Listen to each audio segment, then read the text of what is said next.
my brother and friend Loy, you know Shankar Loy. Yeah. Loy has got a superb analogy for eating pasta. Pasta is great. Okay. But you know, when you have a bowl of pasta, it's like playing a full song with one chord only.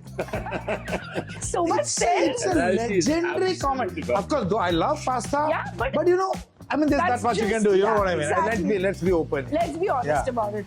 Travel+Leisure is the first one here at Malgudi, a contemporary South Indian resto cafe co-founded by Shankar Mahadevan and K.S. Ramakrishnan, which focuses on authentic South Indian flavors meeting modern creativity.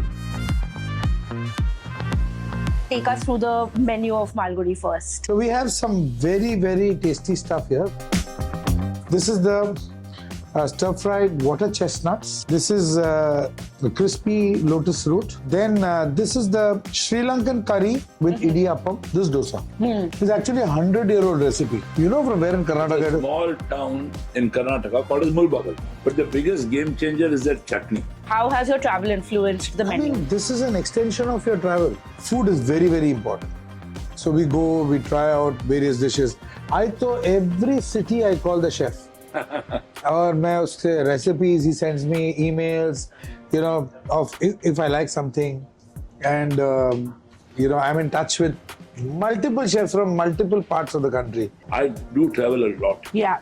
One of the cities I go very often to is Singapore. Okay? Right. If you see an Indian restaurant, specifically a South Indian restaurant in Singapore, it is more dated than some of the South Indian restaurants in India. Yeah. Right? Yeah. There's a Yeah. perception. Right. Perception. And which is also absolutely okay. There's nothing wrong in it. Absolutely. But the perception is that South Indian food is stereotyped to a particular Probably what has influenced us is to break that stereotype due to our travel. How did you research and how did you narrow down on what you want to present? It is the interest that makes it already there. Correct. So you go to Karnataka, you go to a Vidyarthi Bhavan, you have the most amazing dosa. Then you wonder how they make that chutney. Right. See, this is Kerala. Yes. So if you go to Kerala, the food is on another planet. Yeah. Distinctive identity is there across South. But one thing is there has to be a balance in the whole taste. So it's like sambar. He said he spent a year. What is the right sambar? If you ask different people, they have different choices. Versions. If you go to a Kerala, I know sadhya, you know, the banana leaf. Yeah.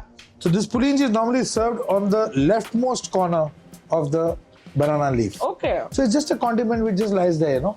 And some people eat it, some people even ignore it. Yeah. According to me, this is boom, yeah. The chutneys, the sambars, and the dips are very, very important. I think in India, condiments are such a huge part Not of only meals. in India, not only in India, anywhere in the world, But I feel like we have more variety, Of course. because Don't obviously... even compare. So, because of places like yours, there are other places also now, the perception towards South Indian food needs, it was high time and now it's finally kind of going beyond idli and dosa. So how have y'all seen that shift in perception? Now, putting the idea of having an experience comes with all your sensories. Okay, experience comes through your eyes, to your nose, it's all to your five ears, senses. all the five senses.